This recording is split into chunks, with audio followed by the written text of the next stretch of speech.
ladies and gentlemen. Thank you, sir. All of you are looking fabulous this evening. Yeah, fabulous. Doc. Thank you. And it's going to be a very interesting month of February, but we are starting from today. We're going to be delving into very sensitive topic that, sometimes you will not hear it on the pulpit, as the men of God will put it. But you will hear it here. It's off the pulpit. So we are bringing it on radio. So thank you for tuning in. This is Hit 1039 FM. If you just tuned in, we're just about to discuss Christianity and contraceptives. You may want to share the feed to anybody who want to learn about this. I'm live on Facebook, Frank Abnousu, so you can just find me and share the feed. We are live. Well, I'll break the ice with Dr. Josiah Andor. You are a Bible scholar, and you've gone into the in-totals of the Bible, from Genesis to Revelation. I mean, what do you think is the Bible stance when we talk about contraceptives? What is the stand of the Bible? Could you give us a little education in just 2 minutes to break the ice? Anytime I'm asked this question, my answer is that the Bible has no stance on contraceptives. Okay. I do this and then I say the Bible does not prescribe to us what we should do when it comes to human behavior. Rather, what the Bible does is that we find principles within it, and we base on these principles to make our decisions when it comes to anything. And also in issues of sexuality, what we find in the Bible are principles. And these principles are rooted in, somehow we can talk about the culture of the Bible. I mean, the people who lived in Bible times. We are presented with their culture. Okay. But their culture may be different from our culture. So for me, I say the Bible stance has to do with picking out principles. Because when it comes to contraception, we are talking about any way you try to prevent birth. Yes. And so there's the Bible. God himself actually has made a way that it is not every sexual activity that culminates in birth. Okay. God has made it so. The normal woman's cycle is 28 days. And out of those 28 days, under normal circumstances, only 7 of them that if a woman has sex, she has the possibility of getting pregnant. And even after getting pregnant, it is not guaranteed that she will automatically have a child. So nature has a way. One way I would say that nature has a contraceptive. Okay. But when it comes to we doing it artificially, I would say that the Bible does not have a stance. I'm sure in the course of the discussion, the example, in fact, I would say the one single example of somebody who tried some form of contraceptive in the Bible may come up, and I'm sure I would delve deeper into. I was to do this in 2 minutes, so I'm done talking. Okay. So you will say that Bible does not explicitly say anything on contraceptives or preventing birth. You say that it's natural. So God has created the body with its mechanisms and installed in it a natural way of birth control. That's what correct. You mean? Yes. Okay. So there wouldn't be any bother. You shouldn't bother yourself so much. Not necessarily. Yes. What I'm saying is the Bible does not say thou shalt not or thou shalt do this. We will not find that. Yeah. We will find you should not steal. We will find you should not kill. We will find you should not commit adultery. But we will not find you should not use contraceptive. All right. But the fact that we don't find it there, or the fact that I mean, what we see in the Bible is just a presentation of what happened to the people who lived in Bible times. Does not also mean that we can just do anything at all. We should be guided by principle. So that's what I'm saying. Okay. And I'm saying that, I mean, just to rule away the idea that people may think that contraception is wrong. The Bible itself, or God Himself, as He has created us. I mean, I'm saying this because the Bible presents the idea that we were created by God, and so whatever functions or whatever things happen in our systems, we believe were put there by God. Now, if that is the case, then God has naturally installed in our body some form of contraceptive, which is natural. And that is not to say we should therefore not have any way of preventing it. I think that would be a very bad. Okay, so I want you to be his stances. No, hold on, I'm coming. So I want you to be very straight with it, to say that to ask you, does the church frown on contraceptives as a medium or a method of birth control? Okay, as it stands historically, it is only the Catholic Church that frowns on it. In fact, the Catholic Church, has stated as part of the Church's doctrine, there should be no form of birth control whatsoever, so long as the Catholic Church is concerned. Other than that, all other churches, Protestant churches, are not against contraceptives. Wow. Okay. That's just the preamble. So let me come straight to Dr. Susan to enlighten us a little bit with regards to sexual, or what do you say, reproductive health of a human being. You know, just also break the ice for us, give us a little education so that we pick the bits and pieces from what Pastor said, and then we'll go to the practitioners, those who have been using it. Then we see how. Yes, Doc. Yeah, very good evening to your listeners. Thank you, Doc. Thank you. Since you are still in January, we'll say Happy New Year. Good. Anyway, when we talk about reproductive health in general, you know, when we talk about health in general, we talk about the complete mental and physical well-being of people. Okay. So in relation to reproductive health, we say in relation to the reproductive health system, how it functions and how it's being processed. And then you should also be able to feel free to have sex, safe sex actually, and also be satisfied with who you want to have the sex with and when and what.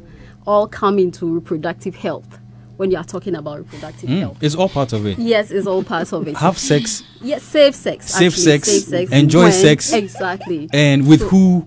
And then when. And when. Exactly. It's all part of it. It's all part of it. So it's a whole broad thing when we talk about reproductive health. Yeah. So you should be healthy. Your mind should be healthy. Your whole body should be healthy in relation to things that is pertaining reproductive health.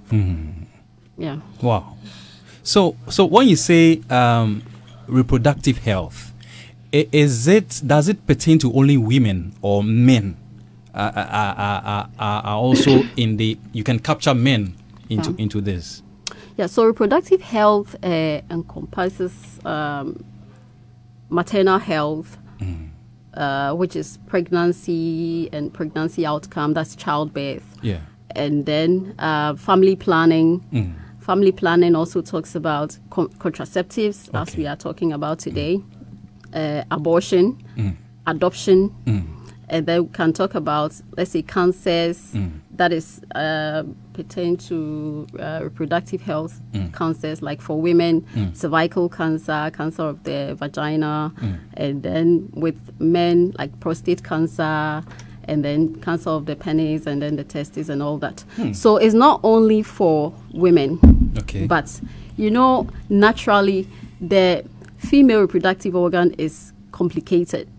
So, and the internal organs inside are more than that of the male reproductive organ. So it's kind of becomes more of a female affair than males. Because more is talked about Exactly. every time this topic comes up. Yeah, the because focus is on females. Yes. Because our reproductive organ is complex, so it has a lot of things to talk about. So that's why you're special beings. Exactly.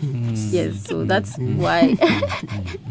You think that every woman should be concerned with regards to reproductive health? Do you Yes. think people should be concerned? Yes, people should be concerned about reproductive health, because just as I mentioned, it wasn't only pertaining to people who want to make children, people who want to have sex, but also like STDs, are part of reproductive health. Sexually transmitted diseases and infections are also part of it. So every human being, especially women who is menstruating. So at the age of menarche is starting of menstruation.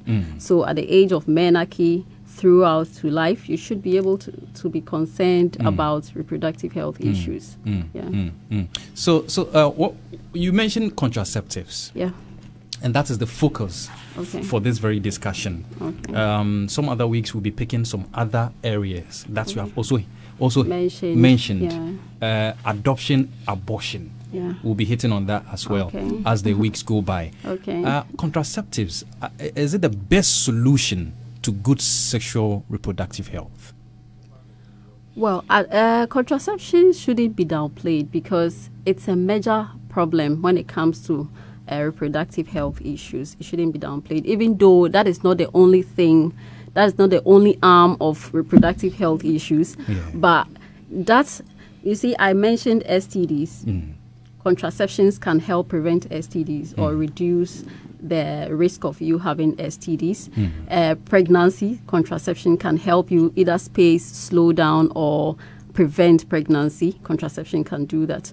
And contraception can also make you decide on who you can just go in, something like the barrier method like this. It can you can have sex with anybody because it without you getting afraid of sexually transmitted infections. So you can feel free to enjoy satisfied sex with contraception. You can also prevent pregnancies. You can prevent STDs and all that. So I think contraceptions, though it's not the main thing, or though it's not the only thing that is under reproductive health, it plays a major role when it comes to reproductive health issues. It plays a major role. Yeah, you see the way Pastor Andor is watching you.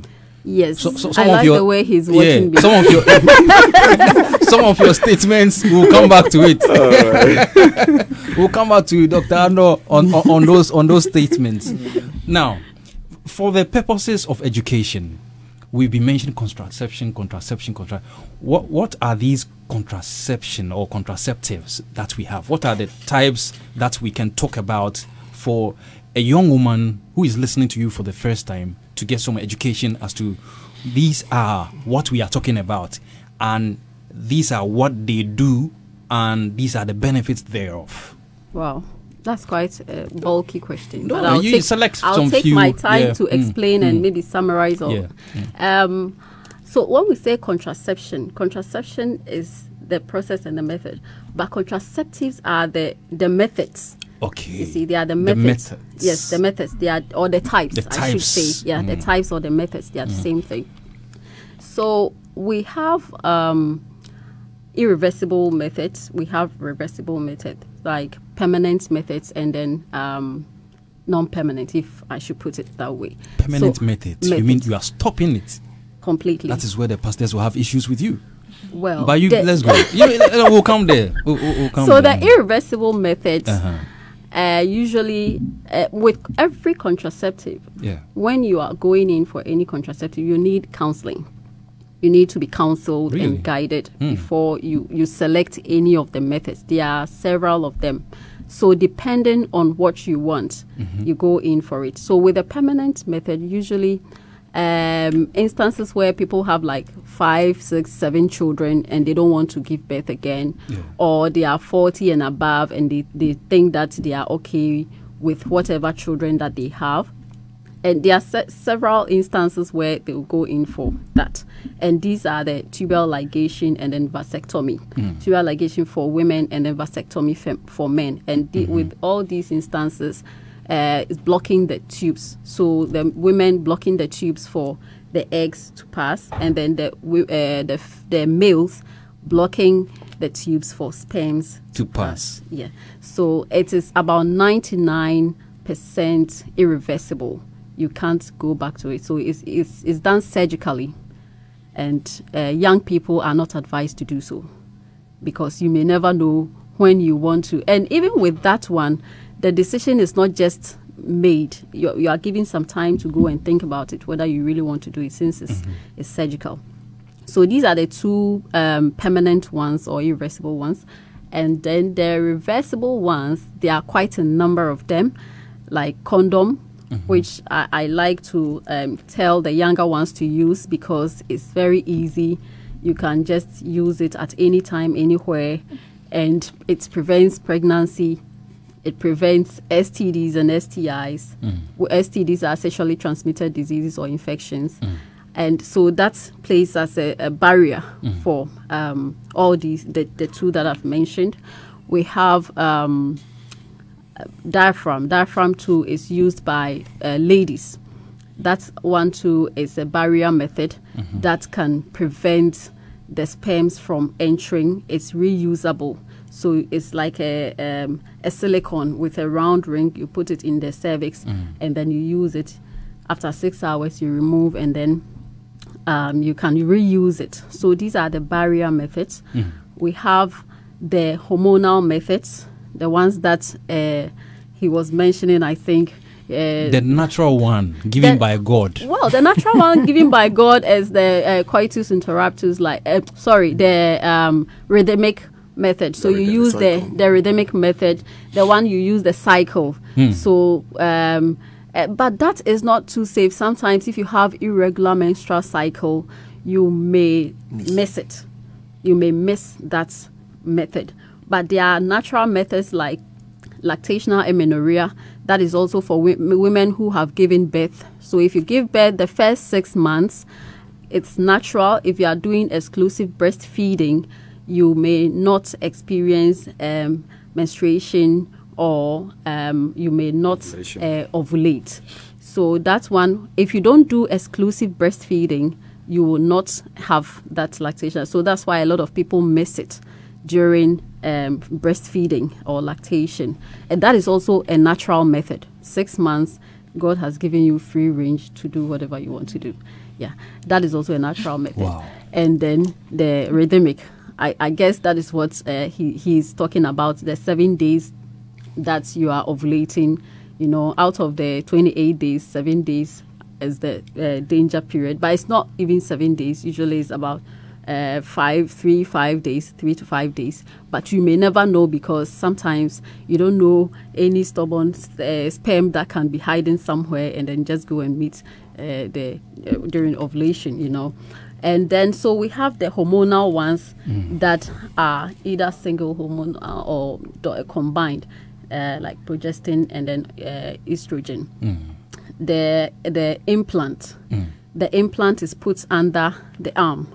And so these are all types? They are all types. There are about 9 or 10 of them, yeah. So the implant is one they put in under the arm, skin. Exactly, under the arm, and it releases hormones to thicken the cervical mucus, so that the sperms will not penetrate through to, you know. So it's not like preventing, it's not like killing a human being or whatever, whichever ways that you say, but it's just like it prevents the sperm to swim through, to penetrate, you know. Does it kill the sperm? No. It's just like blocking. It's just like, you know how to swim. If you are in plain water, it's easier for you to swim, you see. Yeah. But if you are in muddy water, you know, you have to really struggle before you swim. And so that is how the concept is all about, you know. And that is implants. Yes, that is implants. Okay. You know, implants, the pills, daily pills that we take. It's also part of it. And some forms of intrauterine devices. But we have some intrauterine devices that are like the copper T, the T-shaped copper that is non-hormonal. So it's put in the uterus. It's like a T, you know, the uterus. It's like a cross, eh? Yes, exactly. Yeah, you have seen it before. I've seen the drawing. Okay. I've seen.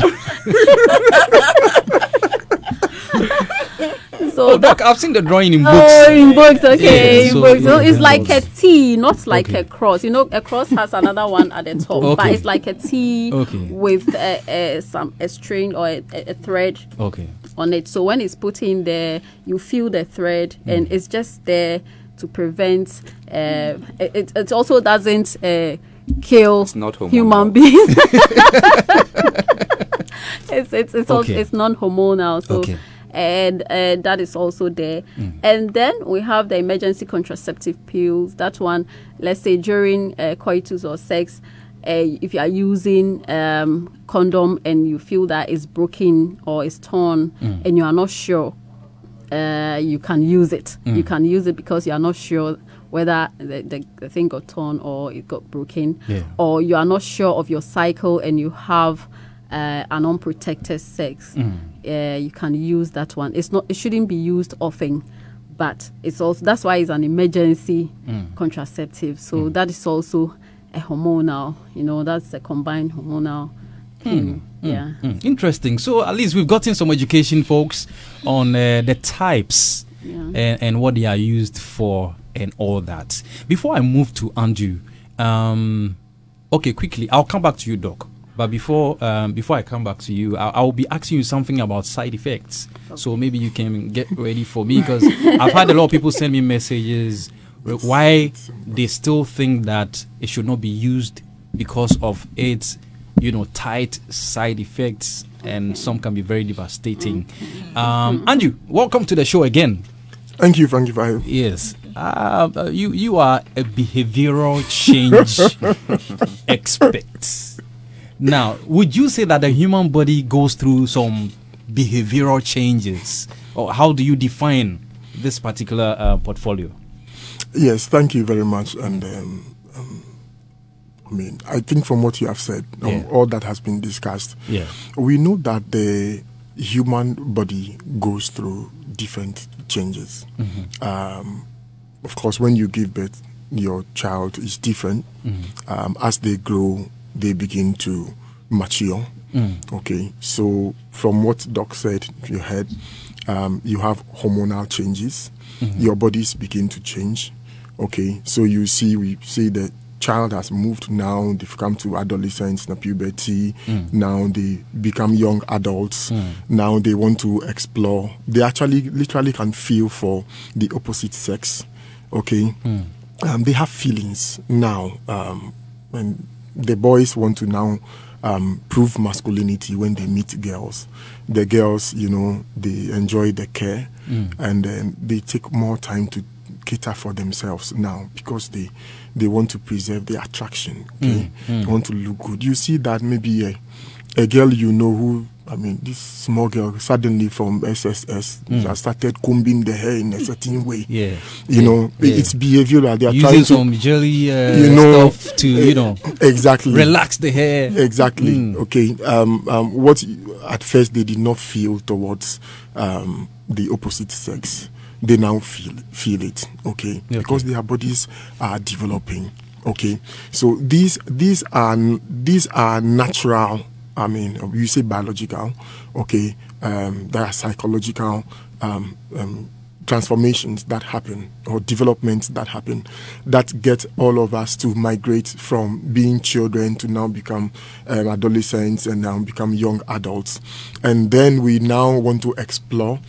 We are now interested in, I mean, enjoying the company of the opposite sex. Okay. And then, you know, we like to touch, and eventually, you know, we end up getting either married or, I mean, getting partners, and we get to explore our sexual lives because we have actually developed sexually. If you move from just the developmental changes. Even for men and women, behaviorally things change. Today, you will know that both men and women, common amongst us, most people want to have control over the number of children they give birth to, because of several reasons, and that brings us to family planning, or the importance of that. Okay, people don't want to struggle or suffer. All right, giving birth. Now, just to maybe touch on, and I know I'm not the pastor, but just to go that way, you would not want to say, you will not say you are living, or you have dominion when you have a lot of children and you cannot take care of them.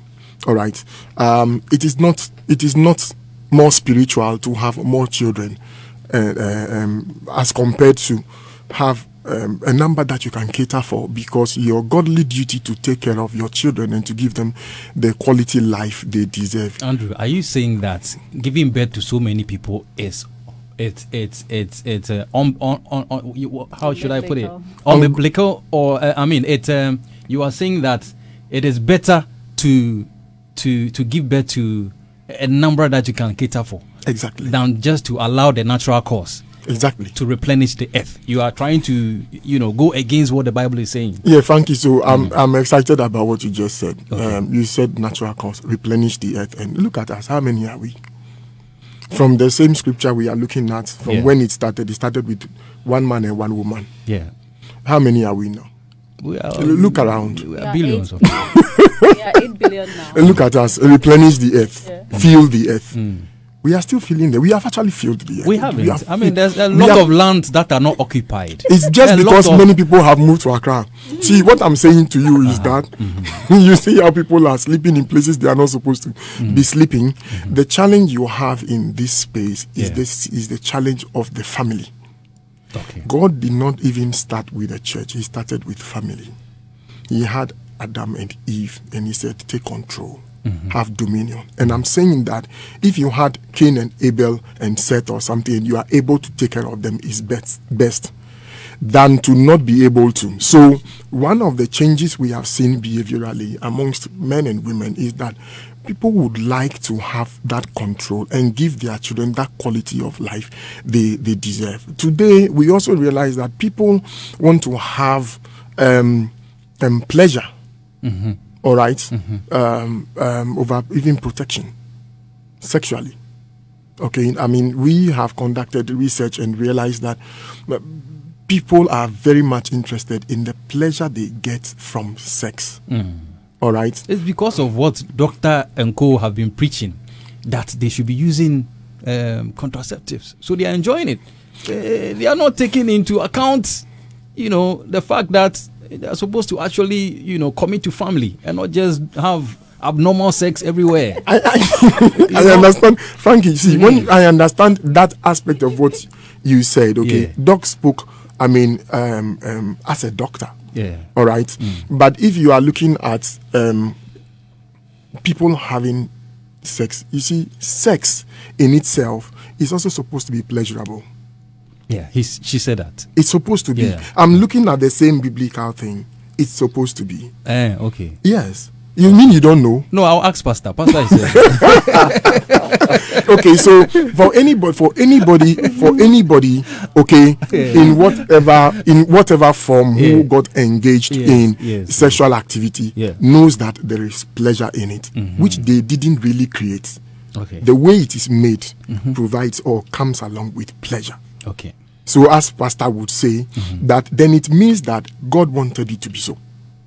Okay. So we get to enjoy it, and people are saying we want to enjoy it. There's nothing wrong with wanting to enjoy the pleasure in sex, because it's part of the package. All right. Now, the challenge you have is when we are not careful and we abuse it.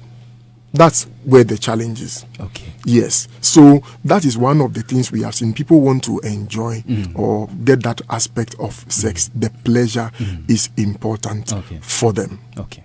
Yes. Okay. All right. So, Emma, Yes, dear. You've heard the discussions that are going on.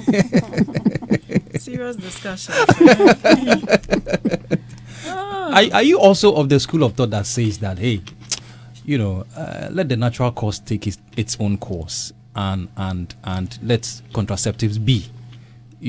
As a Christian woman, young woman like you, do you use contraceptives in the first place? What do you think about the whole discussion? Frankie, sister, which one is a Christian young woman? Why do you want to put me at a tight corner? This one. Aren't you a Christian? I am. Aren't you a young lady? I am very devoted. Hey, hallelujah. Amen. And a proud Catholic too. Yeah. Let me take a seat. Oh my goodness. That's good to know. I'm a baptized, confirmed Catholic. Who schooled in Catholic school? Yeah. Did everything. Yeah. From my junior to secondary. I'm a proud Catholic. Tell me. Pastor just hinted that the Catholic Church has a ruling on the use of contraceptives as birth control. Do you hold the same opinion as an individual? As individual, yes. Thank you. Thank you for asking me that. Thank you for stressing on the individual. Because yes, to my Catholic religion, and I know of the true faith too, the truth faith religion as well, the Jidikoko, those people, they also don't believe in contraceptives. Okay. Catholic, yes, we don't believe in it, but as a person, yes, I do believe in it. Emma. Yes, darling. Your bishop, your bishop is listening to the show. In fact, next week I have a Catholic priest who is coming on the show next week. I know. And he's listening to you. But my dear, do you know that even Christianity or the religion, as a Christian religion, frowns on drinking alcohol? Yeah. But my Catholic, and even smoking my fathers, they drink and some smoke. So, Emma, that's a serious statement you are making on the show. It's about the weather. The white people, when they come here, they smoke. Okay. So, what will you then say about it? Okay. It's non-Christian or what? It's about where they come from. It's about the weather. When they come to Africa, what they need to do it, and they do it freely. So, is it non-religion or non-Christian? Or what? So you are saying that you are not going by what your church is saying? It's about the reality. Me, I'm just here to talk about the reality. Okay. Practical. Exactly. So you've been using it. The human nature, the life that we're leading now, is about reality, practical. Okay. If you do practicality, you will be free. Okay. It's not about there's because people are doing it, because these people believe in it, so I also have to believe in it. Whilst it wouldn't benefit you, why should I follow the crowd? Okay. As a young woman, I know your friends, colleagues, people, you have kids? I don't know. You just let's talk about it. Okay. No. I'm building up.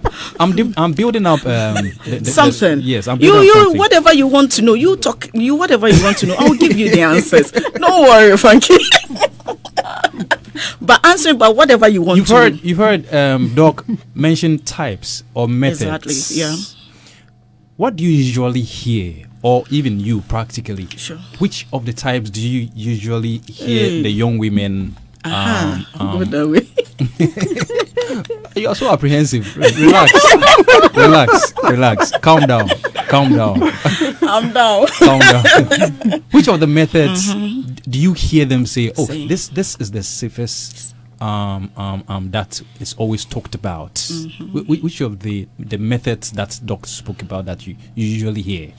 Oh, okay. I think the safest one, Doc didn't mention it, which is the not really the natural way.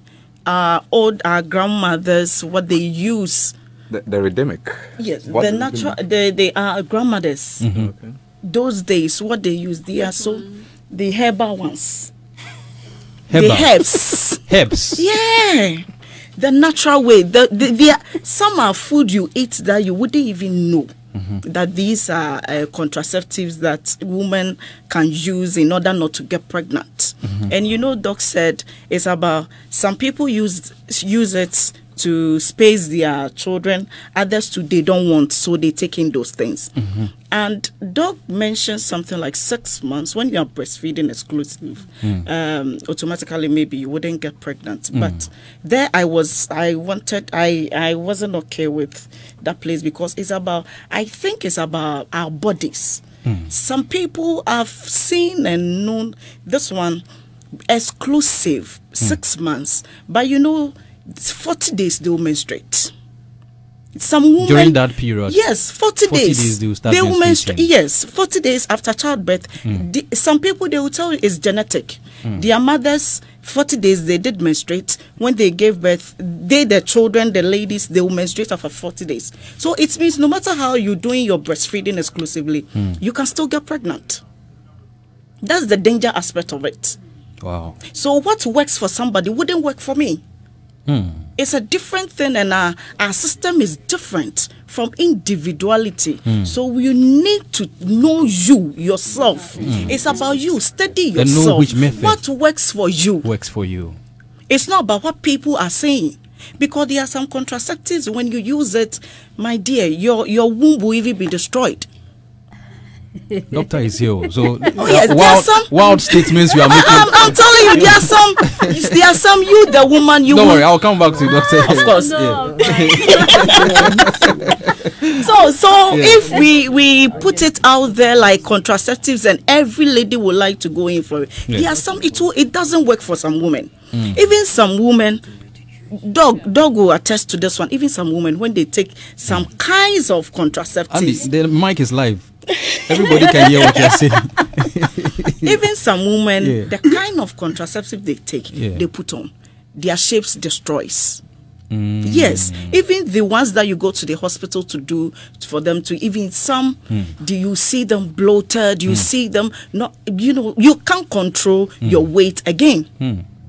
So most of them, they will tell you, you have to know your blood type, your HB, whatever. There are so many things you need to know, which then they will recommend for you. This will be better for you or not. Okay. It's not something that you should just go and say, oh, because a friend, a sister said this, so let me also go buy it and take it. If you're not careful, you might destroy yourself. You might destroy yourself. Pastor? Yes, my brother. You've heard things. Yes. I told you today you hear things. Oh yeah. That's fine. I mean, what do you make of all these? I mean, these are all church members. Also, yes. And these things have been bottled in us for long in the church. Why are these things not talked about on the pulpit? Well, as to why they are not talked about on the pulpit, I think it is. By the way, I do talk about them on my pulpit. Okay. How for you? I mean, when I run programs for churches and it is about family, and for example, I run a week-long program for a church, I would definitely talk about parenting. And when I talk about parenting, I'll talk about responsible parenting. Sure. I like that. Yes. I mean, so because the Bible says that whoever is unable to take care of his household is worse than an unbeliever. So if I should have 20 children, because it is possible to have 20 children with one woman and one man. It is possible because if I would be free to have sex with my wife, have sex with my husband anytime I want to. Chances are that we can go up to 20 pregnancies. Yeah, back in the olden days, I mean, exactly. Our grandfathers used to, I hear it was a means of wealth. When you but have he's more talking children. about women, which it is possible because yes. I get married at age 20. No, but the health aspect of the woman. I'm just talking about the possibility. The possibility, okay. It is possible. It's possible. But will I be able to take care of these 20 children? That's the question. Reality. And if I am unable to do so, I am worse than an unbeliever. So if one is a Christian, the person should know that you have to be a responsible parent. Okay. And so the issue of contraceptives is a very important part of this discussion because you have to be responsible. Yes. Your question was about why it is not being talked. I would normally say it, for me, it's a cultural issue. It is not just a church issue. Because even out there on the streets, you cannot really mention, reproductive parts, especially that of the female, in the local language. It becomes very difficult. It becomes very hard in the mouth of people. Meanwhile, it is just a body part, a vagina. But people can't mention it. You know, so it's more cultural, and then, you know, that cultural thing has been brought into church. And so, we are in church, it's a holy place, so you cannot talk about penis, you cannot talk about vagina. But what? It was God who created these body parts. So we can mention them, I think. I don't know if I answered your question. I'm getting you clearly. All right. I'm getting you clearly, but yeah, it beats my mind. It beats my mind that most men of God shy away from this. It has become a very and I say is it because they can be used as vulgar language? Well, that a lot for me. I think it is still cultural. It's part of us that we shy away from things relating to our sexuality. And for me, the problem here is that it gives room for some people to because we are unable to teach well the young ones on what the Bible says regarding these things. So somebody will say the Bible says we should feel the earth. I mean, I think it came up. I wanted to respond to it. Feel the earth. You know, that text in Genesis, which says that be fruitful and multiply, is not only about multiplying your kind. It's also about multiplying all the resources that he has given. So when you read that text, he has given you to have dominion over the fish, over the dust. Let all these be fruitful. So the goal that he has given us in our land, we should make it fruitful. We should make it. We should multiply. Yeah, it should be fruitful. We should benefit from it. It should help us to prosper. That is what the text is about. It's not about having plenty children. Oh, that's not what the text is about. And so people will quote that, and then they will say, if you use contraception, what it means is that you are going. You know, you alluded to. You are going. No, you are not. The text is about reproducing all that he has given you, including your kind. But also everything else that he has given you to have dominion on. The other text that people use is Genesis 38, where a man had to spill his sperm. Onan. Now, that text is often misinterpreted to imply that God is against any form of contraceptive. I don't think that is what it was about. You know, the culture within which that occurred was a time when if you have, a man gets married, he doesn't have children and he dies. His brother or a relative would have to sleep with the woman. The wife, And the resulting child belongs to the dead man. Not the man. Not the one who did the work. Oh, how? So that the dead man's name will not die off. You need to have a child so that your name doesn't die off. It is their culture. So this man, Judah's son, the first one died without a child, and then the second one, Onan, goes, and then while in the act, the Bible says he thinks, so all this, the child will not be mine; it will be for my brother, and so he spills it. So he was, recorded in the Bible as the first man to practice coitus interruptus. Coitus interruptus. You know, he spills it, and then God gets angry with him and kills him. And then somebody will say, well, it's equivalent to pouring that in a condom. No, it isn't. Because you do not have the kind of thinking that, the Onan had.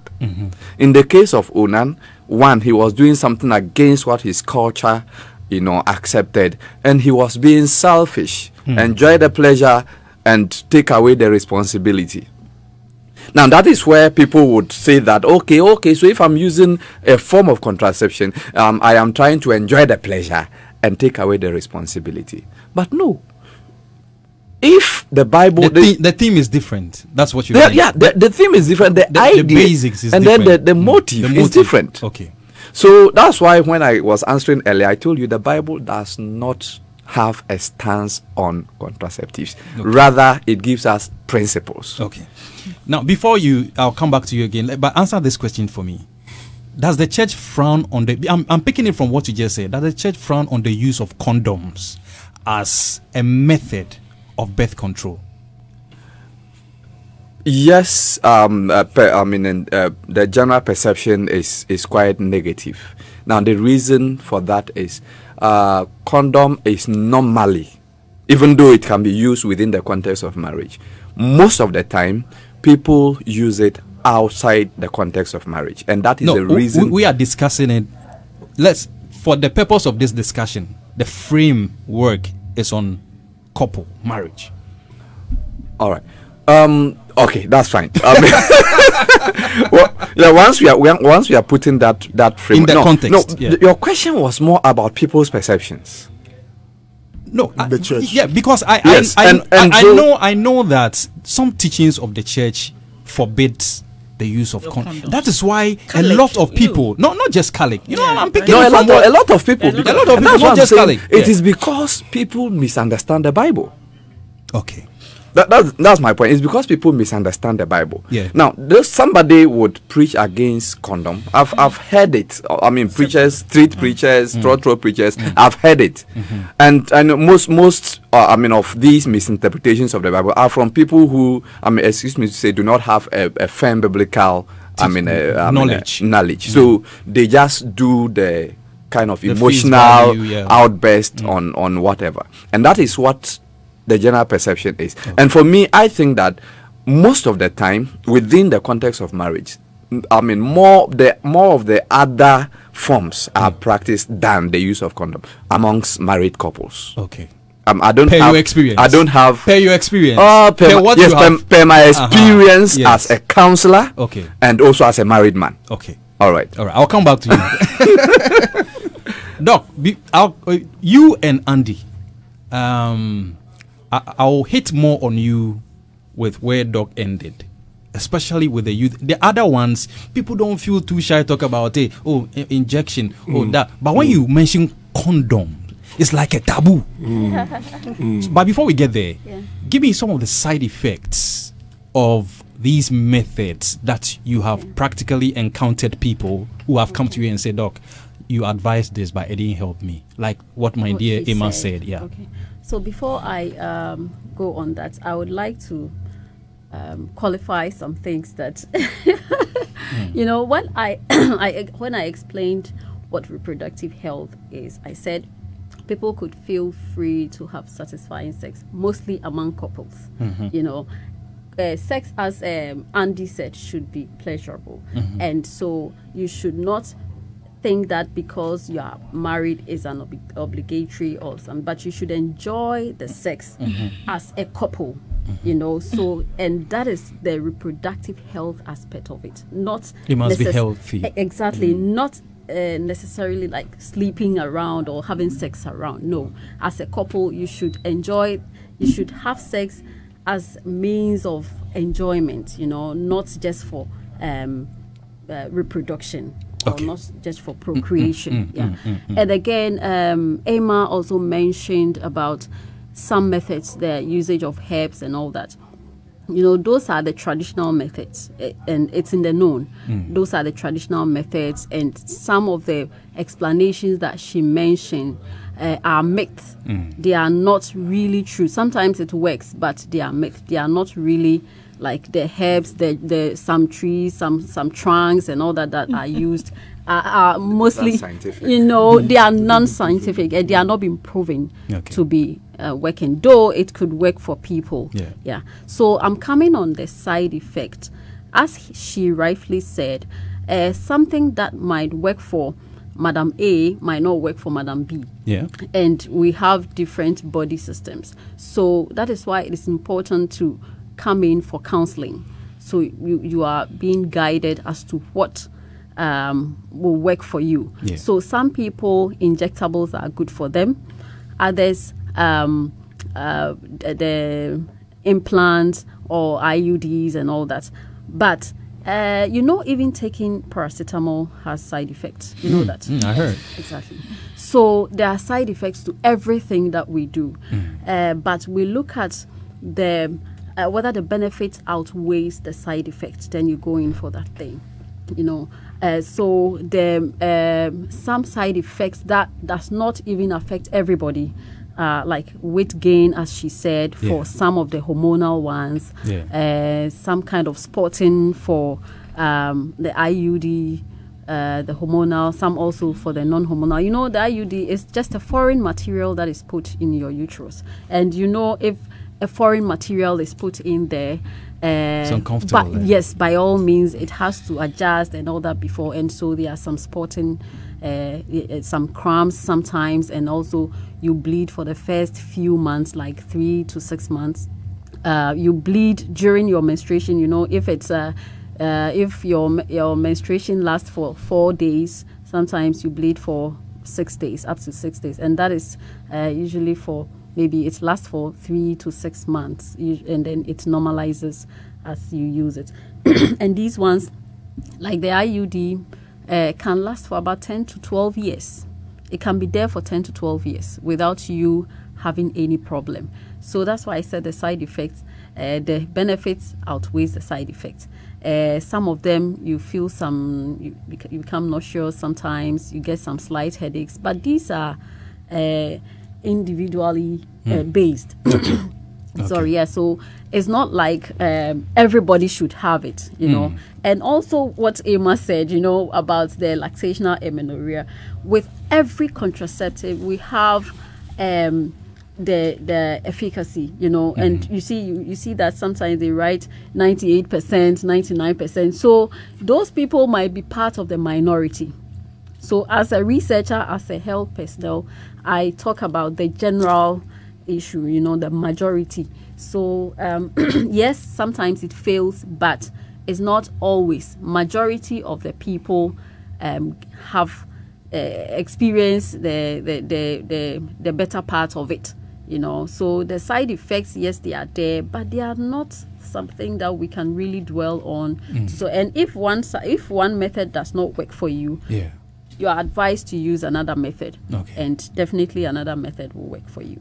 Do you have some testimonies of these contraceptives saving, some marriages or lives, for that matter? Have you encountered any that you want to share with us? Oh yes, as for contraceptives, it saves marriages because let me give you a scenario. Give me. Let's say you have a working or career woman. Now most of the career women want to go to school. They want to go to school, further their education. Now you are using the natural method or rhythmic method. During the period where she is busily studying, where she doesn't want to have children. Let's say a couple, the man would want to have sex during that period. And if the person is not on any contraceptive, it will be a kind of argument. And if it moves on several times, the person might have different thoughts. Either the woman is seeing another person, or they will have a whole lot of, you get that scenario, So it can save marriages with lives. Yes, Reverend or Pastor was saying that a woman can give birth to 20 children, even more.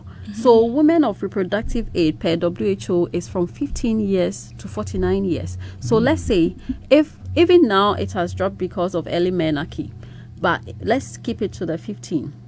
So if at the age of 15, let's say one has a child, 19, the person has another child, 22, the person has another child. Throughout the 49, you can count the number of children that a person can have before the person goes into menopause, you see. So, and whilst you are having the child, your attention on the children, your health, all that, it affects you, it affects the children, and it affects your spouse. Because you don't have time for your spouse. You would rather have time for the children. And you will not have time for each person, each child at every point in time. So when it happens like that, you, the woman, you are stressed out. The children are not getting the right attention. They are not getting the right nutrition and all that. So it affects the whole family. You get it? Yeah. Well, people have sent in messages about the IUDs. Right. Most talked about. It's very uncomfortable to be used in women who have never been pregnant before. It causes pelvic injection. It causes infertility. All these are myths. Doc, you are here. I hear it even increases the chances of ectopic pregnancies. Doc, demystify this myth for us. IUDs. Interestingly, IUD even helps prevent ovarian cancers. Usually research has shown ovarian cancers, it also protects the womb. It protects the womb, apart from the fact that it's helping preventing pregnancies. Though it doesn't prevent STDs, it doesn't prevent STDs, but it prevents pregnancy, and it doesn't release any hormones into the blood. That is the copper T. There are two types, but the ones that are mostly used in Ghana is the copper T IUD, and it's non-hormonal. So most of the hormonal side effects are out of that one.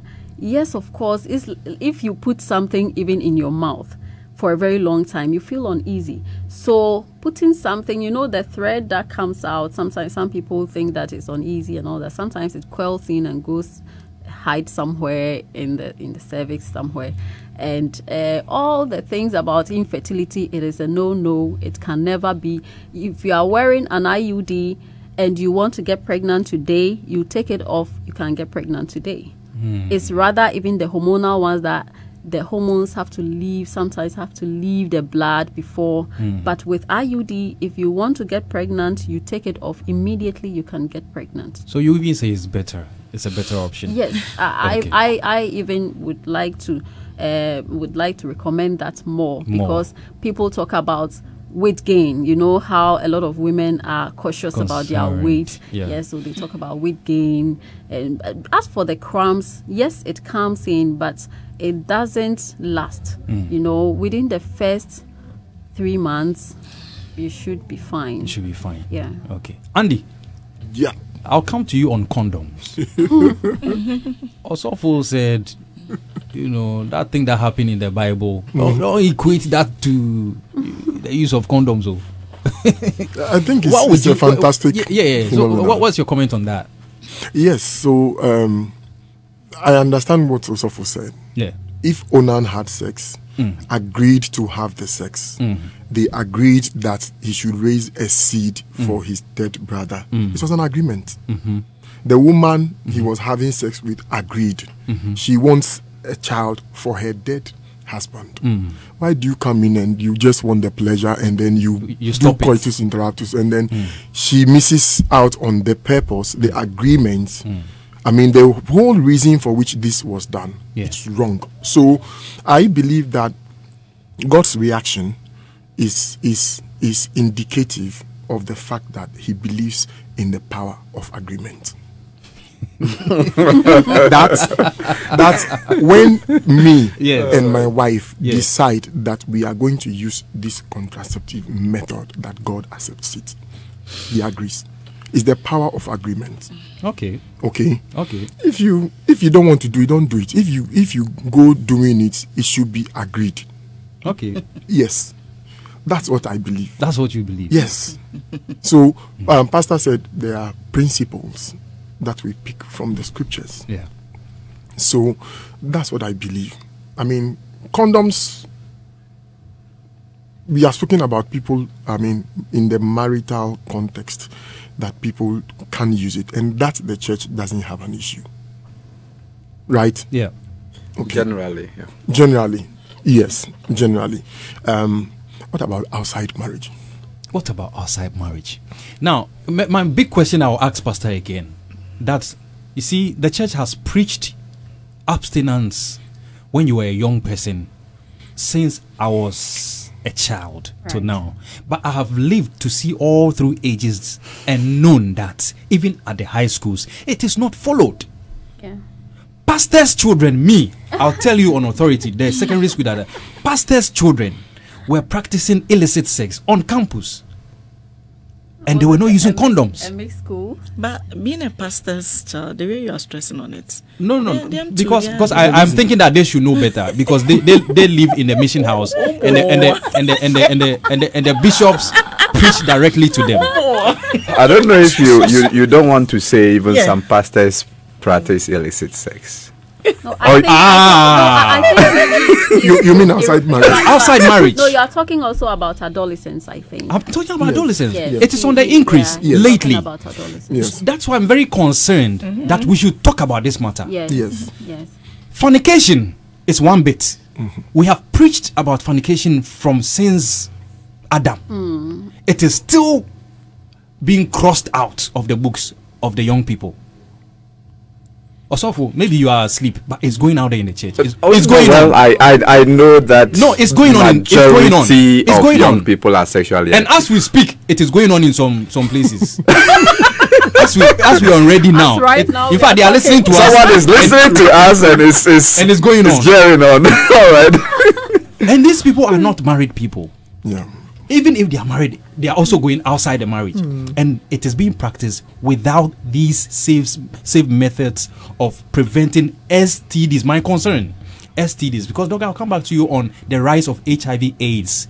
Last week I read that it is on the increase now. Yeah. We need to begin to hit the drum on it, but it is basically young people.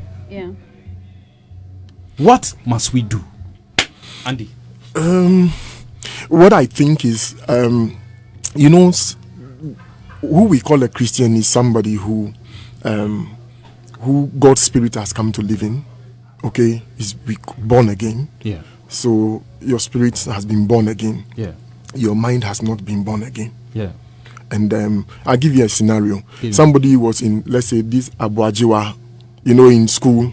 You have those who sing the vulgar songs and all of that. They virtually turned all the Christian songs into vulgar. I mean, they have their own translation of the song. Yeah. Now this guy gets converted and comes to church. When they are singing in the church, he cannot sing because his version of the song they are singing is different, and his version is what he knows. His version is what he knows, not the original version. Not the original version, Okay. but they've turned it into a different thing, vagina, other things. Yeah. That's the version he knows. So he's not able to sing for some time. So it has to take him some time, okay, to unlearn that and then learn what the church is doing. Okay. There are habits people have formed. They are struggling with it.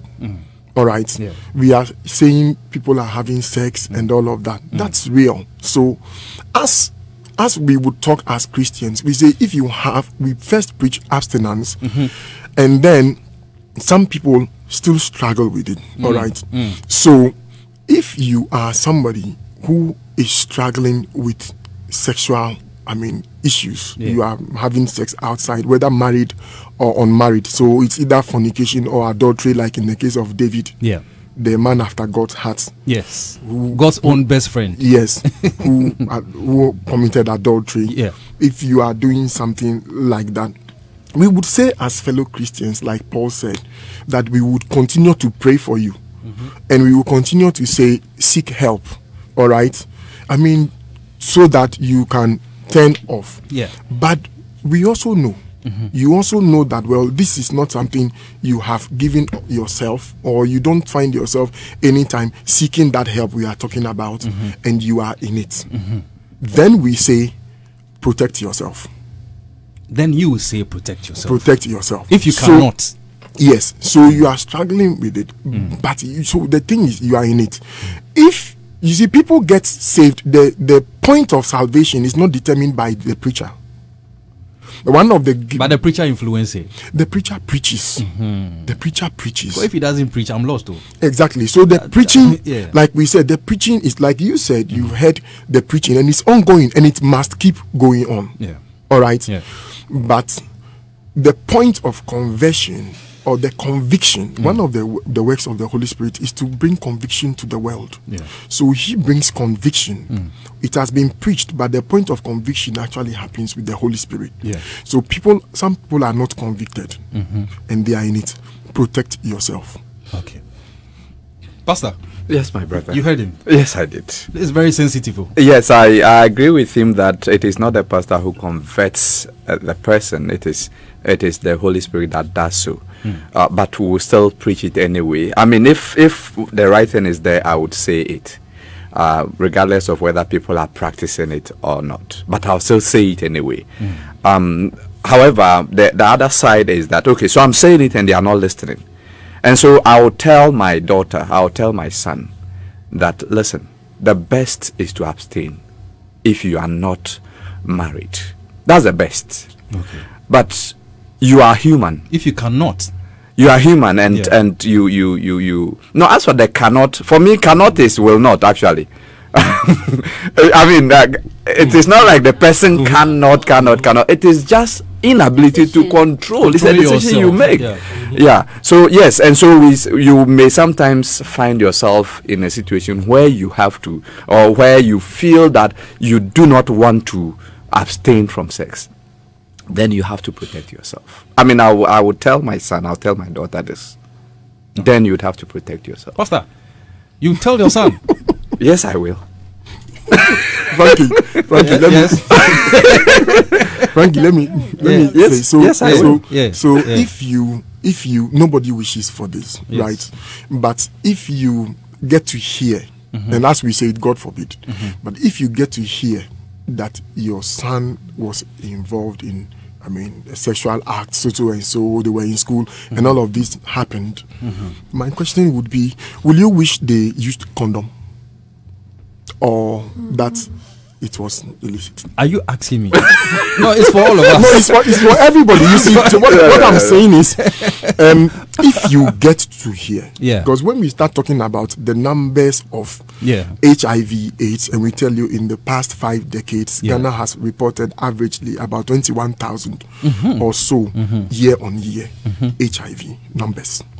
And just I think last year we had over 16,000 new HIV cases. Reality check. I'm telling you, it's happening. All right, live. And then you are talking about even just in last year, the numbers we are looking at, you will see the youth between 15 to 35. 15. Yes. 15. Yes, 15. 15. Okay, they are already clocking 15 to 24. They are clocking about 28% of the numbers I'm mentioning. Lord have mercy. Okay. And they are in the church. Oh, they are in okay. How many people? How many people? Obviously, we know there are. Obviously, we know there are Christians amongst them. Majority. Do you get what I'm saying? So when you hear of these numbers, you may not understand why practitioners would say protect yourself, and you will say they are Christians. Why are you telling them to protect themselves? And we are telling you, well, the numbers are showing that they're already doing it. And it's not even the pushing of saying like use a condom or something. People from our research have told us, look, we prefer to do it raw. No, we don't even want the condom. So you now see that what we are battling is not the issue of we will use condom, we will not use condom. No, the issue is they are doing it and they are saying we want to do it raw. And we are saying no, it is on the rise. Please protect yourself. So if you take the perspective of a practitioner, you start looking at the numbers, then you know that, well, we are praying, we are preaching, we are counseling, and then the practitioner will still say, protect yourself. Doc. Yes, please. You also hear these things coming out from young people. I hear it's alarming. When I hear 15, my heart skips because my daughter is 12. She's inching that age. Doc, I mean, so you hear these things. Do you get worried as a medical practitioner, as a mother? Well, I'm a public health practitioner. Public health. Yeah, and I'm a mother too. Yeah. So, okay. So as a mother, as a public health expert, I get super worried. And I'm a Christian as well. But the reality is that if you don't practice safe sex, apart from STDs, you also get exposed to some cancers, like cervical cancer. So there are vaccinations, but people don't know about cervical cancer vaccinations. People who are not been who are not sexually exposed or who have not engaged in any sexual act, you can go in for the vaccination. But a lot of people are not aware of that. So the more you expose yourself to sexual activities, and then you have a lot of sperms going into the cervix, different ones, the HPV, human papilloma viruses, may also have some effect on the cervix, and then later in life you can have cervical cancer. So in as much as you are not protecting yourself and you are thinking of HIV, some people think that HIV now has a ART, they have the drugs that can make you live for maybe 20 years, 30 years, so they are just living around. The girls out there, I'm also telling them that they should be careful with cervical cancer infection. So it's important that they use condoms.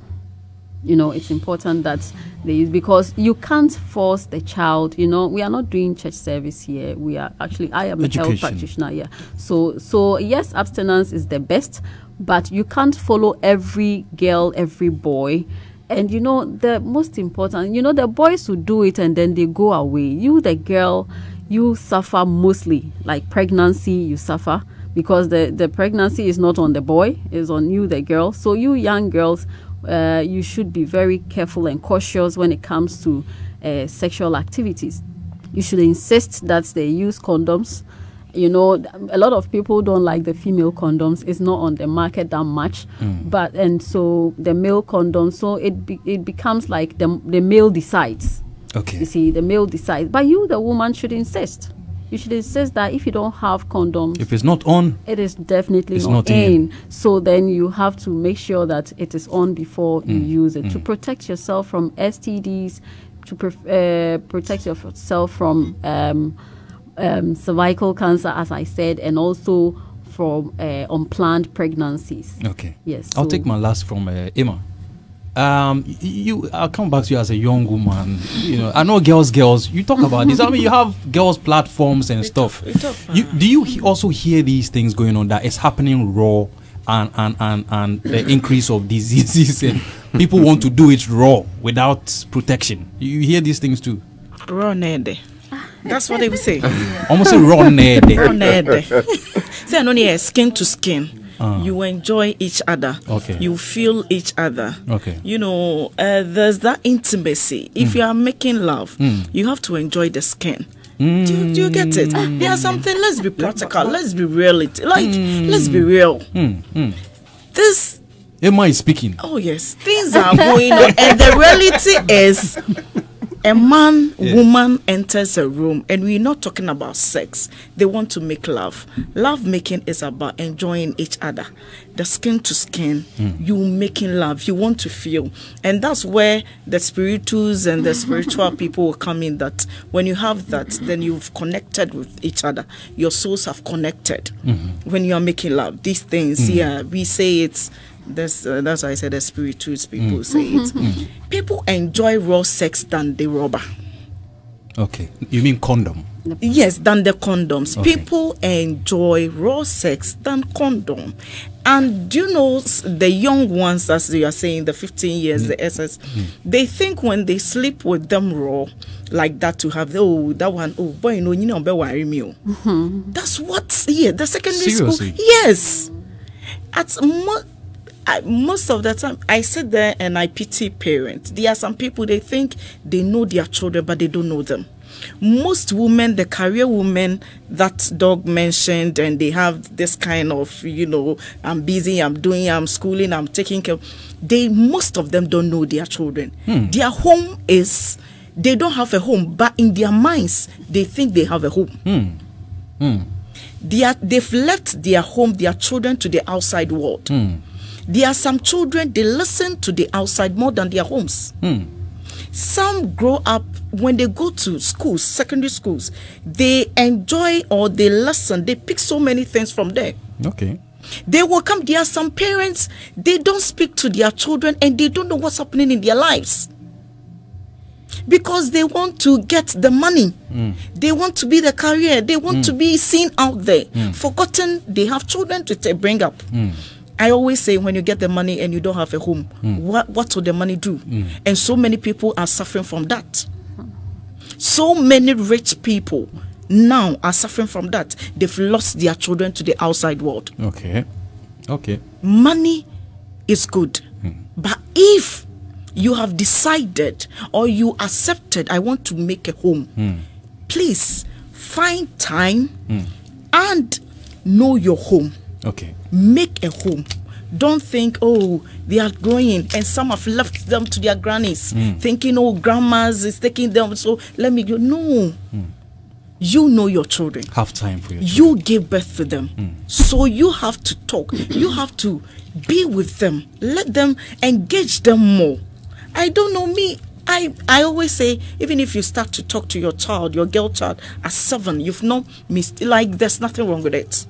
Let them understand the word. Let them know what's going on. When they have your love and they are with you, nobody from outside can enter. Because they know I love you. My mom always say those things to me. My dad has been giving me peg. These things are normal. You can't come in and tell my daughter I love you and you think it's super something that you've told her. It's nothing to her. She's heard it over and over. Exactly. From mom the and dad. home is giving her those things. Love. The father is talking to the daughter. A father is talking to a son. They understand them and they know, son, this, when you do this. Okay, get to this stage. Always give them, when you get to this level and their love is there, I tell you, you never lose them to the world. Thank you. But what are we doing here? Now, nothing. There's this, you said, this thing that they were talking about the spilling out, pulling out and all those things. So when I was sitting there, I was just in my mind, I was just laughing. My dear, then there are a lot of things go, because now, most guys, they take it out. They don't use condom. As you say, they enjoy the raw sex, but they don't want to impregnate. Exactly. So when it's coming, they say, "Oh, pull it." Now you pull it, and then you take it out. Blah blah. They put it on the bed. Oh, we are talking. Unfortunately, most are unable to identify. Let me talk the rest. Unfortunately, they are unable to really pull out everything. The right time. In fact, I know that one. That one is when the guys will tell you a continuous practice will make them. They will pull it out. Yes, it's about perfection. And when you practice everything, when you practice something continuously, you get it perfect. And the guys will pull it out, and they will tell you, "I'm not the father of what baby you are carrying," because they know what they do. But that is where the problem is. And that's where, and I always pull out, and then you go a second round, and then the leftover would they always pull out. They know the second one. The leftover of the first one would begin the second. Frankly, you know what? And these things, do you know why? I think. And these things, why the spiritus and some people, the true faith people, think is a sin. That's the normal Christian. We don't want to talk about it. The line of Lilith and how Lilith got it. She was able to conceive is about the pulling out of, the Hebrews. Those things are there. Me, I don't want to go that line. That's why they will tell you it's a sin. That's where the Christians are coming from. But how to explain to the normal Christian, because they've not taught a Lilith to them. Christians don't know Lilith. It's a few people who wants to learn their Bible who knows Lilith. The scholars. Exactly. So me, I will know. Let me just that is because I want you to close the statement. Okay, that's because Lilith is not in the Bible. That's why I say the non-Christians who have not gone further to research on some things don't know about Lilith, and that's where the pulling out is a sin to Christians. But because they don't want to talk about Lilith issues, you mean to Catholics? Yes, because we don't want to talk about Lilith issue. That's why. So Kwabena, I'm telling you, that's where the sin comes in when you talk about Christian. It's about the Lilith side. Thank you, Doc. I'll give you 1 minute. 1 minute, and give Pastor 1 minute to wrap up. Okay. Yours, I'll ask you, how do we present this topic and make it attractive to the church. Okay. So think about it. So I would want to correct a little bit about So with the coitus interruptus, it's a no-no. It's very unsafe. You don't even have to say the person is perfect, because we have pre-ejaculation fluid that comes out. That's one may not cause pregnancy, but with STDs, you can't prevent that one. So if you think that you are doing coitus interruptus to prevent pregnancy, you may not be preventing STDs. And again, with the child education that she said, I want to also mention that as early as your child can talk, 2 years, you can be age specific on sex education. So you can tell the child about her body parts or his body parts based on her age. So even if she's 2 years, she's able to mention hand, leg. So you should be able to tell her that this is vagina, this is anus, this is breast, this is penis. You should be able to mention all that, so that when somebody touches that place, he or she can mention that the person touched my anus, the person touched my vagina. You should so when you start from there, then the child, as the child grows, you add on. You'll be adding on till she gets to adolescence, when the secondary sexual characteristics also come in, and then you introduce that. And also with the raw, there are some condoms that are very, very thin. So I would tell the public that it's true that the skin to skin is good, but just think about the other health consequences that come in. So just be trying other condoms. I don't want to be mentioning. There's ebony condoms. Okay. There's ebony condoms. It's kind of what is ebony condom? Thin. And even the ebony, they have flavors. What is ebony? Ebony condoms is the latest condom in town. Very smooth. Are we advertising? No, you just heard it and he's asking what because it is. We should talk about it. Let's help you. Ebony condoms. No, she doesn't want to mention brand. And they have flavors. I want to be sure, because you can't just talk without. I have used it. Oh, may say a personal person has used it.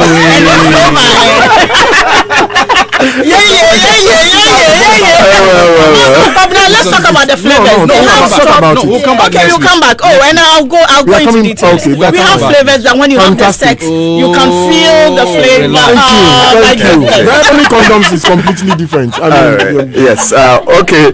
Wrap up for us. Okay. How do you make this discussion very attractive to the church as we wrap up? Yeah, I think that the church would have to understand that sex is part of human behavior.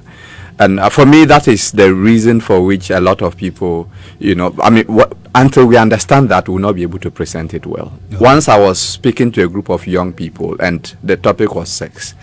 Yes, and when I was done, an older minister spoke to me. He said, Doc, when I saw the topic, I was scared.